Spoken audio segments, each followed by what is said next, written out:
Hi, I'm Karen Alexander. And I'm Natasha McCrae. And today we're going to talk about how we knew the men we met were going to be our husbands. The one. The one and only, the hubby, the maestro, the king. That's it. And we're queens. And yes, I must tell you, I'm the one who did not know that Tim would be my husband. But he knew immediately. Isn't it amazing how a guy can know immediately? Yeah, guys know. I was blind, all right? And you know what it was? But now you see. I see the I'm light. sorry. Thank you, Jesus. Because he at first appeared to be so intentional that it threw me a little bit. So I felt a little taken aback, like, yeah, I don't know if he's the real deal. But once I got over those reservations, I immediately could see clearly that he was the one. And I love and appreciate his intentions. Yes. That he was direct, he was honest, he told me that I was going to be his wife, that I would love his family, his boys, that he came from a wonderful family, had a wonderful upbringing. And at first I was like, yeah, not wanting to buy into it until I finally just had that red light bulb moment. And I said, this guy is different from any guy that I've ever met and encountered. Yeah. So I took him seriously. And the moment I started to take him seriously, I could feel the love. Aww. It just started pouring in my heart and just surrounding me with light and goodness and love joy. it. I love and I'm it. so proud to be the queen to my majesty, Mrs. who brings Alexander. me so much joy and happiness. Tell me about your experience. Oh, my experience. I'm just playing. I met my husband and he knew when we saw each other, there was something in his eyes. Like he was just really intentional with looking at me in my eye, seeing who I was to the core. And that's interesting because that made me a little uncomfortable at first as well. And I was like, is he a weirdo? And then I was like, no, he's not. He's just someone who's paying attention to me. Unlike other guys who I would talk to who would be like, hey, oh, nice to meet you. Yeah. Looking off the side. So I did not know that he was the one until we were dating, and it was early on. We were out for at different events, and people kept mistaking us as husband and wife. Wow. Yeah, it was really interesting. That's awesome. And then I remember we went out, or he called me on a Monday to go out on a Friday, and he did that consistently week after week.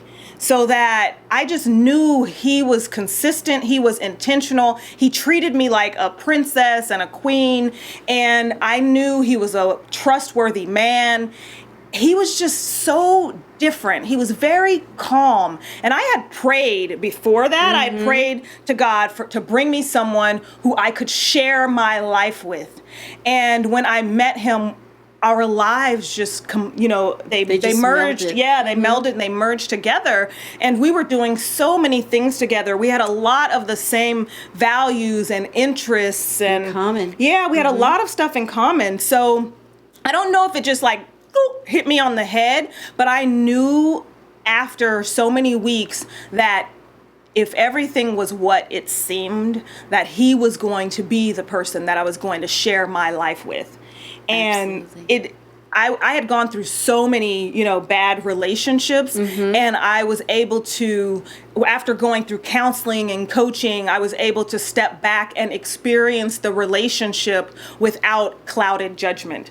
And he just revealed more and more to me on a regular basis that he was going to be there. He was going to be trustworthy. He was loving. He was caring. I was able to watch him do that when we were out at different events. He would help people put things together and break things down. And the more I talk about it, he did that for me at one of my one-woman shows. And I was watching him from the side, and I knew, I was like, we're sharing life together. This is what I asked for. You know what? It seems like the ones are very different than other guys that you've ever dated. Yes. And they pretty much let you know it, but you have to have your eyes open. Yes. You have to be open and receptive to see it. You have because to. You can't base it on a past relationship. Nope. The past has no room when you're moving forward. No room at all. You really can't have one foot in the past because no one's treated me like this or the bad relationship was bad in the past and instill that on something that you want to obtain in the future. You can't. So remember that. And you can't compare. compare, trying to can't. compare, or even compare the person to the last relationship as, you're weighing that as a gauge. can't. And that you can't gauge something that's imperfect with something that is meant to be. And it's so perfect. And that's why I say also you have to trust your intuition. Intuition is huge. It's and listen huge. to it, because those red flags, if they're there, you're going to see them. Yeah. But when there are none, don't self-sabotage yourself. Don't self-sabotage. Women sometimes tend to do that. Oh, this is too good to be true. Oh, he can't be the one. Or he's just telling me this. And what they're doing is clouding their vision to not see that this is probably the guy. Just let it go. Forget the past. Think about how he's treating you and how you feel in this moment. Yeah. And you'll see he's probably the one. He is the one. You know? The one and only. I am so glad I got over myself, because I used to compare myself to the past all the time. When I was dating Tim, I gave him such a hard time. I would compare him to my ex-husband. I would compare him to ex-boyfriends. And no man likes to be compared to another man. No. That's a foul. And he can feel it even if you're not saying it. He can feel it. That's right. So, ladies, if you don't do those things, and we learned, please, you will find happiness. You will find joy. Yeah. Keep your eyes open. Look for the signs. Be open and receptive. Yeah, and be grounded in the fact that you're in a new relationship. And that's it. It's new. It's not the old. It's not what someone else did in the past, because no guy likes to be compared to a past partner, because each guy is different. Yeah. And they're individuals. So don't make those generalizations, because men are not dogs, honey.